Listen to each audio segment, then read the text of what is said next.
Vamos ahora a terminar este tema haciendo un comentario sobre el proceso de evolución del concepto de socialismo. Tradicionalmente por socialismo se entendía lo que he definido yo por socialismo real, es decir, un sistema basado en la propiedad pública de los medios de producción.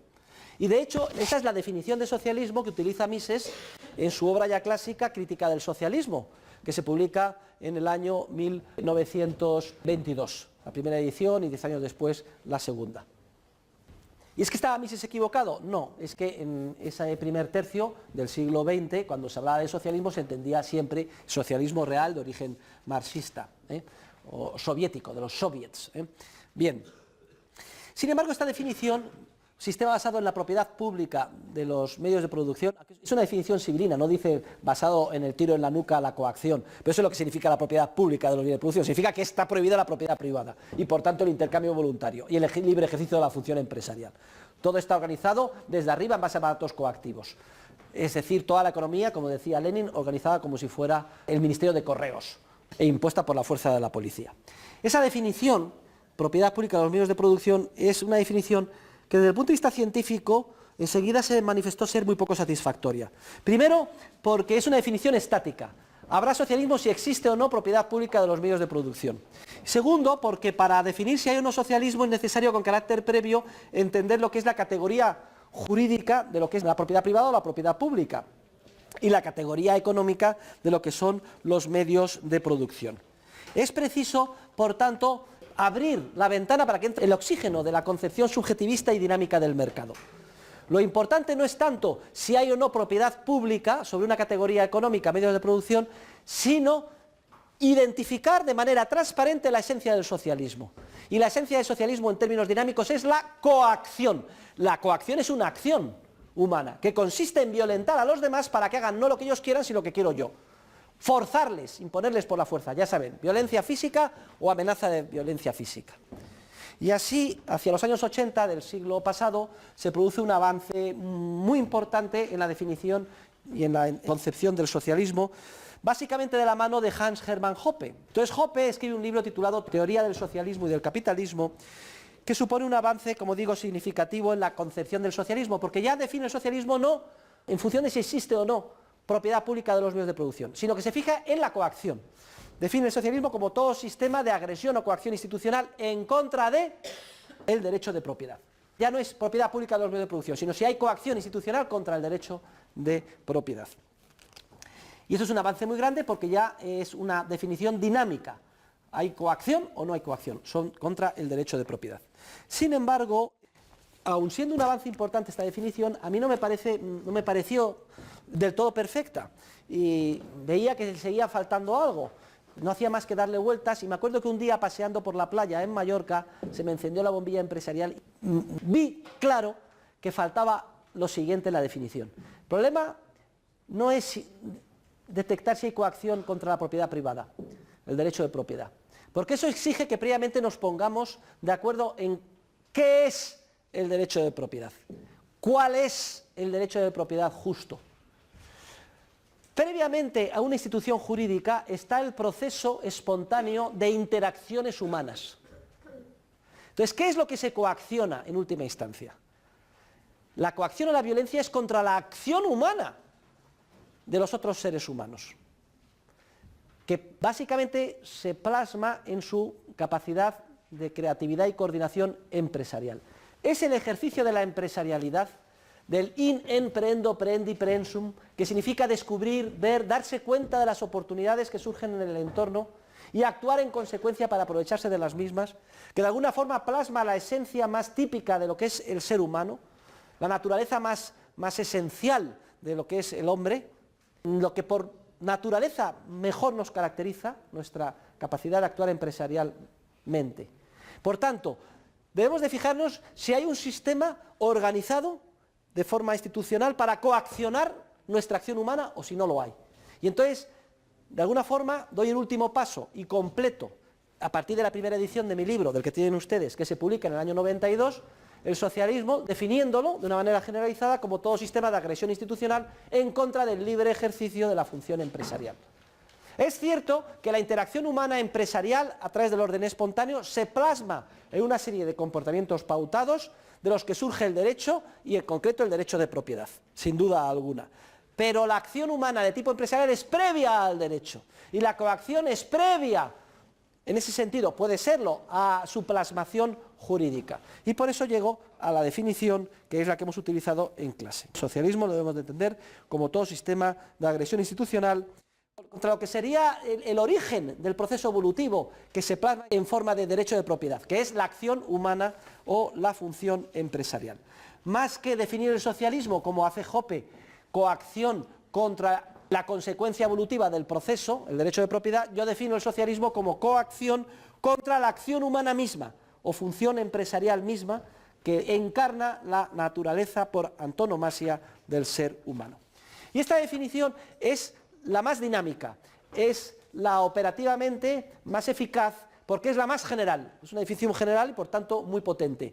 Y tiene una serie de ventajas, y es que permite dar un tratamiento unitario al socialismo general, omnicomprensivo, real, o al socialismo a medio camino de la socialdemocracia, o al que se llama piecemeal social engineering, es decir, la ingeniería social por trocitos o por piezas o por prueba y error, y al intervencionismo.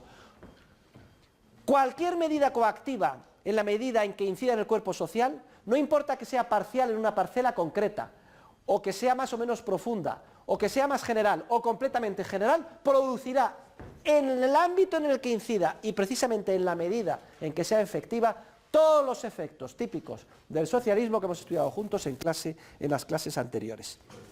Y así solucionamos un problema de Mises, y es que para Mises el socialismo es una cosa y el intervencionismo es otra, y los estudia de forma separada, mientras que nosotros, con nuestra definición generalizada de socialismo, podemos dar un tratamiento unitario a todos los tipos de intervención, estatal o sistemática, sobre el cuerpo social.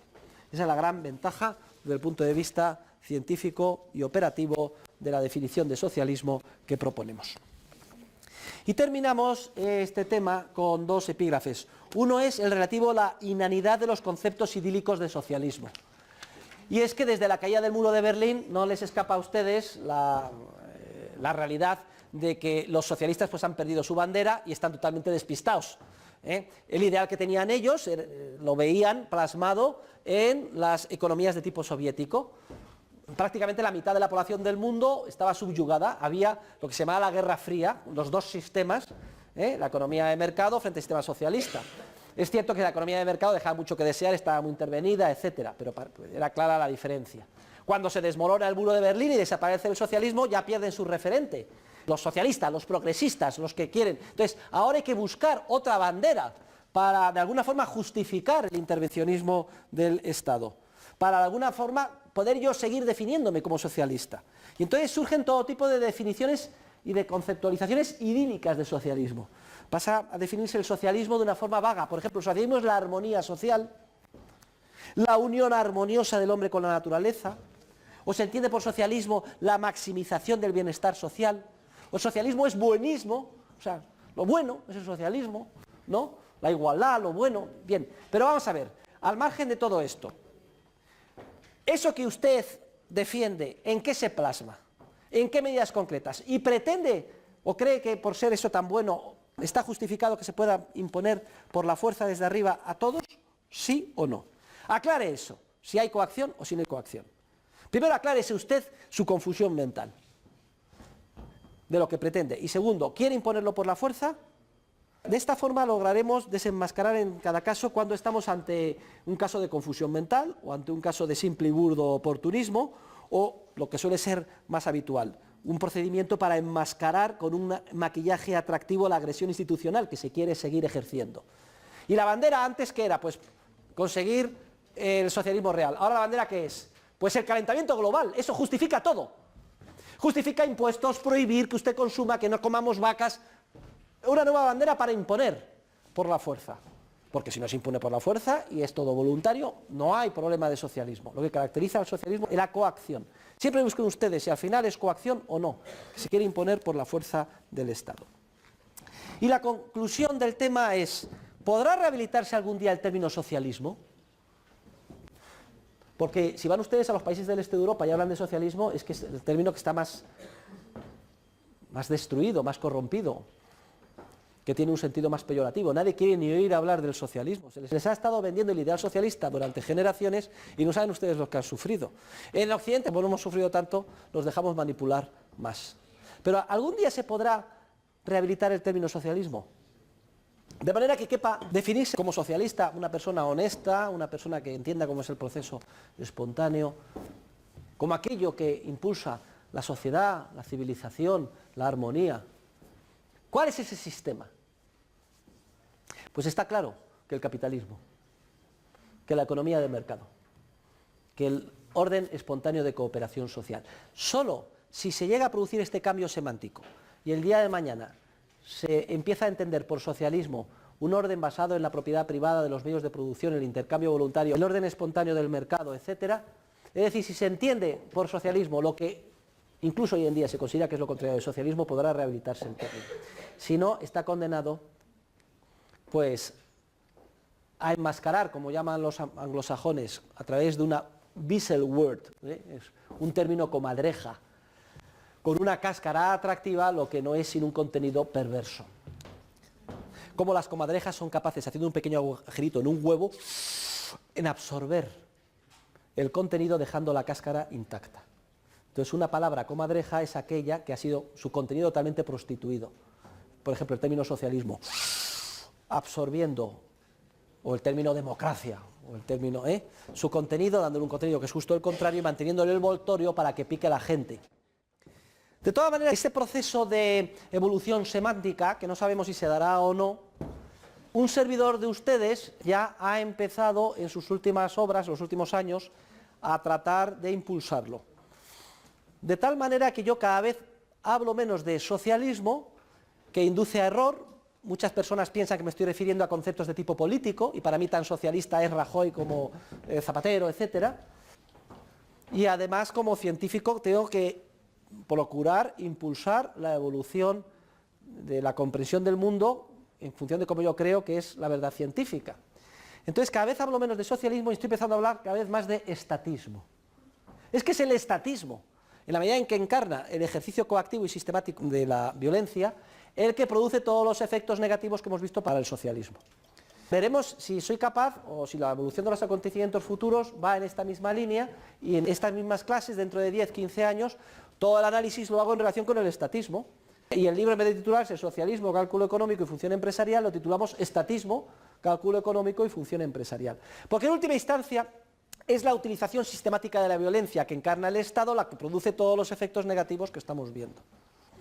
De ahí la evolución del profesor de ustedes hacia la anarquía, es decir, al proceso de cooperación social en el que no haya ninguna agencia monopolista de la violencia, con una adscripción territorial determinada, sino un sistema de agencias privadas a las que se suscriben voluntariamente los seres humanos, pagando una determinada cuota mensual, cada una de las cuales patrocina un sistema jurídico y oferta diferentes niveles o grados de orden público, y que están coordinadas entre sí, aunque sean distintas, a través de una serie de normas de tipo voluntario, como por ejemplo las que hay en la IATA, para ponerse de acuerdo con unos determinados protocolos de seguridad en diferentes líneas aéreas. Pues lo mismo en el ámbito de la prevención, represión y sanción del delito. Y no tengan ninguna duda que un esquema privado de este tipo sería muchísimo más eficiente a la hora de mantener el orden público, respetar la propiedad y la vida de los seres humanos, que el que tenemos a través de una agencia monopolista de orden público, que por tanto está aquejada de todos los problemas de ignorancia ineradicable, de tipo burocrático, como las que estamos sufriendo con la policía pública o los sistemas de justicia estatales, etc. Y lo mismo que decimos en el ámbito del orden público, lo decimos en cualquier otro ámbito, en el ámbito monetario, en el ámbito de los bancos centrales, o en el ámbito de la seguridad social, en el ámbito del estado del bienestar, etc. Y es aquí donde estamos trabajando los catedráticos y los economistas de más avanzada hoy en día, a estas alturas, ya iniciada la segunda década del siglo XXI. Estamos estudiando cómo se organizaría una sociedad sin Estado, es decir, entendiendo por Estado una agencia que tiene el monopolio de la violencia sobre una determinada zona geográfica. ¿Cómo funcionaría un sistema basado en el orden espontáneo en el que hubieran empresas privadas que patrocinaran diferentes esquemas de derecho y de justicia en competencia unos con otros? Lo dejo aquí simplemente diseñado. Aquellos de ustedes que tengan interés puedo dar la bibliografía más reciente y los diferentes artículos y libros. En español hemos publicado Justicia sin Estado, del profesor Bruce Benson, de la Universidad de Florida en Estados Unidos, lo tiene en Unión Editorial, por si quieren hacer el trabajo sobre él, además con una serie de estudios históricos deliciosos, que demuestran cómo la justicia ha funcionado muy bien y además de manera privada en muchos contextos históricos. O los trabajos del catedrático de la Universidad de Zúrich, Bruno Frey, que desarrolla las Functional Overlapping Competing Jurisdictions, jurisdicciones solapadas en competencia sin adscripción territorial, cada una de las cuales ofrece diferentes niveles de orden público, es decir, seguridad, defensa, tipo Prosegur, tipo Securitas, y además con un código jurídico determinado. En unas el aborto es delito, en otras el aborto no es delito, cada uno paga a la que considera, tampoco hay obligación de estar adscrito a ninguna, y luego se está estudiando y analizando qué pasa cuando uno roba el televisor al de otra agencia, qué pasa con los mafiosos, todo eso se está analizando. Y desde luego habría muchísimo menos mafiosos que hoy en día, porque el Estado es muy ineficiente por falta de información.